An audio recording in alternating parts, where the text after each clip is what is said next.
Why some humans are born with tails. Spina Bifida, hello mortals. I am Dr. Sombrio, and today we're going to uncover one of nature's most disturbing developmental failures. A condition that creates children born with what appears to be a tail, but is actually something far more sinister. A visible manifestation of their spine literally splitting open during the most critical moments of human formation. In 1994, in the sterile corridors of Boston Children's Hospital, Dr. Margretchen witnessed something that would haunt her for years. A newborn baby, apparently healthy at first glance, but with a horrifying protrusion emerging from the lower back, a sac filled with spinal fluid and exposed nerve tissue. What she was observing was one of embryonic development's cruelest mistakes, Spina Bifida. The scientific name literally means split spine, but this clinical terminology fails to capture the true horror of this condition. We're talking about children whose spinal columns, the very foundation of their nervous system, fail to close properly during the most vulnerable period of human development. The result? Babies born with their spinal cords partially exposed to the world, protected only by a thin membrane of tissue. The macabre experiment that revealed the secrets of this condition began when scientists decided to study the precise mechanisms of neural tube formation. What they discovered was a window of terror lasting only 7 days, from the 17th to the 24th day after conception, where everything can go catastrophically wrong. During this critical period, when the embryo is smaller than a grain of rice, a process called neurulation must occur with microscopic precision. The neural plate must fold and fuse to form the neural tube, which will become the brain and spinal cord. But in Spina Bifida, this process fails at the spinal level, creating an opening that should never exist. What makes this condition truly terrifying is its variability. There are 3 main forms of this developmental nightmare, each more disturbing than the last. The first is Spina Bifida occulta, the hidden form. Here, the spine fails to close completely, but the defect remains concealed beneath the skin. Many people live their entire lives never knowing they carry this genetic scar. It's like having a time bomb in your spine, waiting to cause problems later in life. The second form is meningocele, where protective membranes of the spinal cord protrude through the opening in the spine, creating a fluid-filled sac on the baby's back. Imagine the horror of parents seeing what appears to be a balloon of tissue emerging from their newborn spine. But the most devastating form is myelomeningocele, the condition that creates what appears to be a tail, but is actually far worse. Here, both the spinal cord and its protective membranes protrude through the opening. The exposed neural tissue is directly vulnerable to infection and damage. These children are often born with paralysis below the level of the defect. Studies conducted at Johns Hopkins University revealed disturbing statistics about this condition. Spina Bifida affects approximately 1 in every 1,400 pregnancies worldwide. But here's where the story becomes truly macabre. The condition shows dramatic geographical variations that suggest environmental factors are playing a sinister role. In the 1980s, researchers discovered that certain regions of Ireland and Wales had rates nearly 10 times higher than other areas. This led to a terrifying investigation into what environmental factors could be creating these spinal nightmares en masse. Dr. Robert Smithles conducted groundbreaking research that revealed a disturbing connection between maternal nutrition and this developmental catastrophe. His findings were both revolutionary and horrifying. Folic acid deficiency during the critical first weeks of pregnancy increased the risk of Spina Bifida by up to 400%.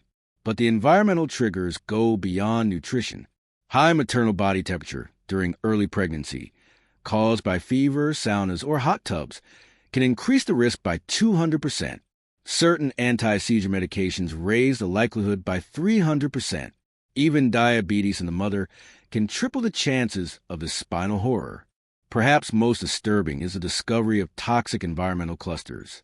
In the 1990s, a region along the Texas-Mexico border experienced rates of Spina Bifida 10 times higher than the national average. Investigation revealed that industrial pollution and agricultural chemicals were creating a toxic soup that was literally breaking the spines of developing babies.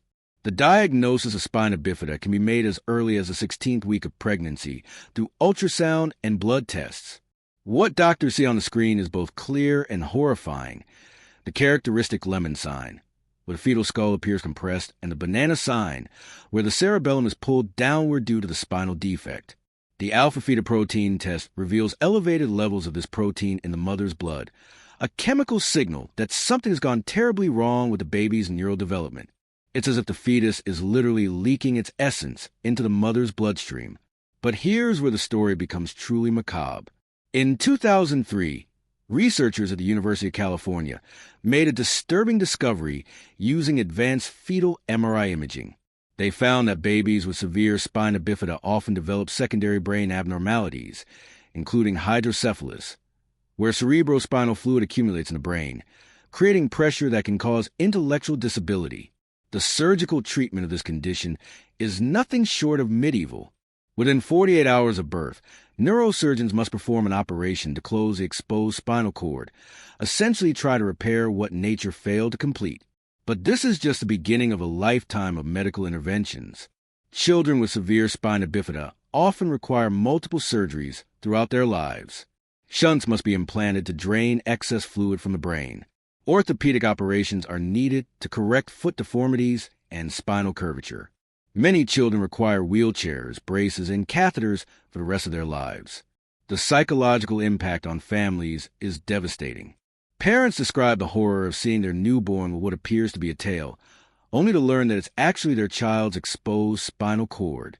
The guilt is overwhelming, wondering if something they did or didn't do during pregnancy caused this developmental nightmare. In 2011, a groundbreaking but controversial experiment was conducted at the Children's Hospital of Philadelphia.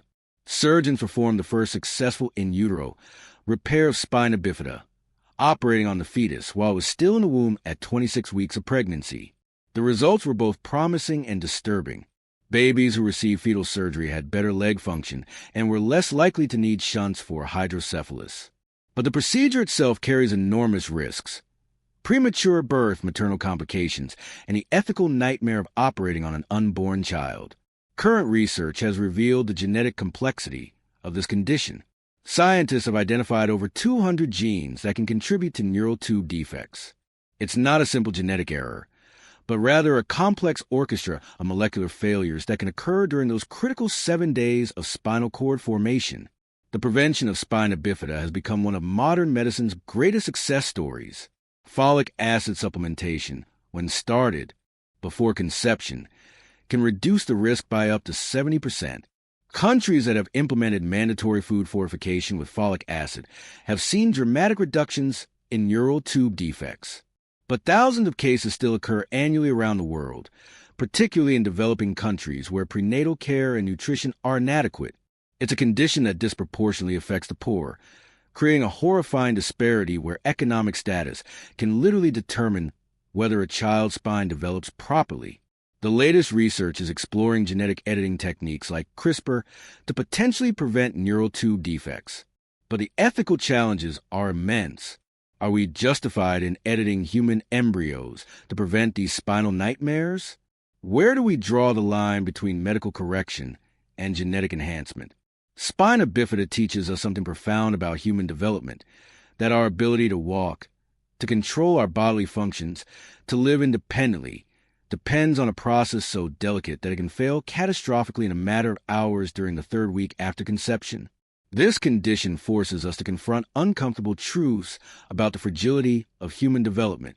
Each case of spina bifida represents a molecular catastrophe that occurred during a few critical days when most women don't even know they're pregnant. The study of this developmental nightmare has revolutionized our understanding of embryonic development and led to one of the most successful prevention programs in medical history. By observing what happens when spinal development goes wrong, scientists have mapped the precise mechanisms that create our nervous system. Today, we know that spina bifida represents nature's failure to complete one of the most crucial architectural projects in human development, the formation of protective casing around our spinal cord. It's a terrifying reminder that we are all just a few molecular errors away from a lifetime of disability.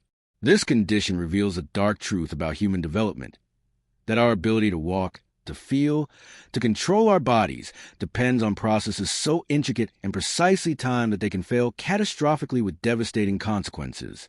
Remember, mortals, The difference between walking through life and spending it in a wheelchair can be determined by events that occur during 7 critical days when you're smaller than a grain of rice. The formation of your spine is more fragile than you ever imagined.